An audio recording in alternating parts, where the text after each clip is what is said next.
মাদানীয়ে যিখিনি কথা কৈছে সেই কথাখিনিত মই একো উত্তেজনামূলক দেখা নাই আৰু মই সেইকাৰণে তেওঁক ধন্যবাদ দিম যে তেখেতে অসমৰ যিখিনি উচ্ছেদ হৈছে সেই উচ্ছেদখিনি অসাংবিধানিক বুলি কৈছে আৰু সঁচাকৈ আমিও সেইটো ফিল কৰোঁ কাৰণ সুপ্ৰিম কোৰ্টৰ কিছুমান SOP আছে সেইখিনি মনা হোৱা নাই।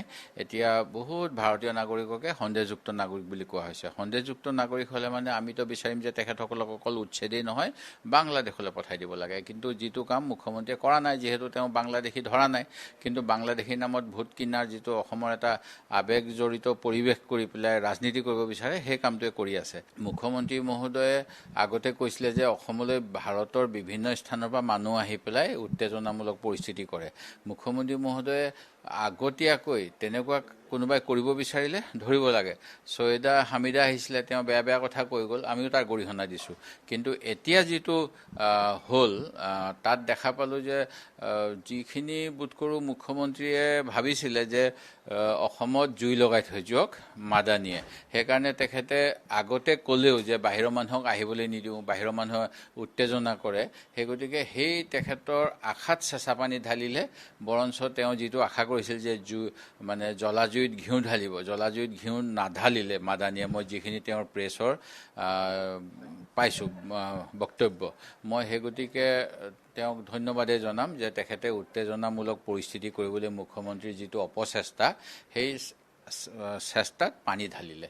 বিজেপিয়েতো কৰিয়ে আছে যে আমাৰ নিজৰ মাজত যিটো মিলা মিছা আছে, মই মানে কেইদিনমান পূৰ্বে যিটো দেখা পাইছিলোঁ মুখ্যমন্ত্ৰীয়ে যেনেকুৱা ধৰণৰ বক্তব্যবিলাক দি আছে তাৰ পৰা বুজা যায় যে তেখেতে উন্নয়নৰ পৰিৱৰ্তে আমাৰ মাজত জাতিগত সংঘাত এটা লগাব বিচাৰে।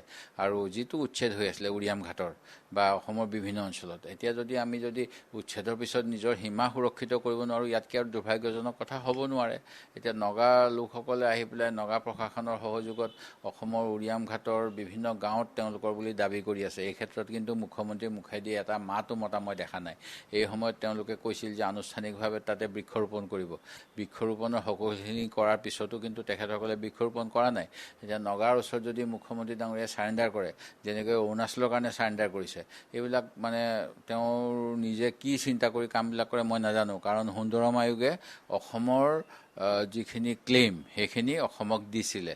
তেনেকৈ আমাৰ সীমা কমিশ্যন আছিলে অসম মেঘালয় সীমান্তৰ বাবে, সেই অসম মেঘালয় সীমান্তৰো যিখিনি ক্লেইম আছিলে চন্দ্ৰচূড় কমিটিয়ে অসমকেই দিছিলে। তাৰপিছত তেওঁ মানে কি কয় পুৰণা ঘাঁহ খজুৱাই লৈ পেলাই যে বহল কৰা যায়, এনেকৈ কিছুমান ঘাঁহ তেওঁ খজুৱাই ল'লে মুখ্যমন্ত্ৰী হোৱাৰ পিছত। এতিয়া সেইদিনাখন শুনা পাইছোঁ একেবাৰে আমাৰ খানাপাৰাত মেঘালয়ৰ মানুহে আহি পেলাই অসমীয়া মানুহক অত্যাচাৰ কৰিছে, উৰিয়াম ঘাটত হৈছে তেনেকুৱা, গাঁওবাসী আশংকাত ভুগিছে।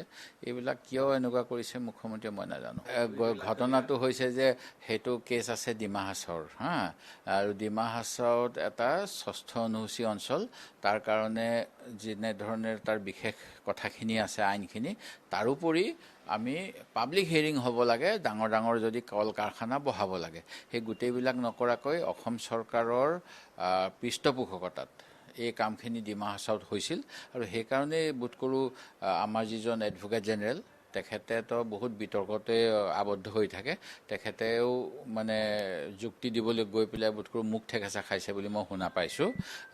কাৰণ তেওঁলোকে এনেকুৱা কাম কৰাৰ আগত তাৰে যিসকল বসবাসকাৰী তেখেতসকলৰ স্বাৰ্থ সুৰক্ষা হৈছে নাই চাব লাগে। কিন্তু পুঁজিপতিৰ স্বাৰ্থত কাম কৰে বুলি যিটো আমি কৈ থাকোঁ তাৰ প্ৰমাণ, স্পষ্ট প্ৰমাণ। আদানী আম্বানীক অসমৰ মাটি দিবলৈকে অসমৰ কাকো ৰেহাই দিয়া নাই। বড়োসকল হওক, ৰাভাসকল হওক, কাৰ্বিসকল হওক, ডিমা হাছাওৰ হওক, অসমৰ আদিবাসীসকল হওক, ইনলে আপোনাৰ যিখন গাঁও কাজিৰঙাত 5 ষ্টাৰ হোটেল হাইটক দিবলৈ ইত্যাদি বিভিন্ন ধৰণৰ, আনকি আদানীক এয়াৰপৰ্ট বনাবলৈ অসমৰ ভূমিপুত্ৰসকলৰ মাটি তেওঁলোকে কাঢ়ি ল'ব বিচাৰিছে। সেই গতিকে চৰকাৰখনৰ এটা অসমীয়াৰ প্ৰতি এটা খুব মানে আক্ৰোশমূলক কাম কাজবিলাক চলি আছে।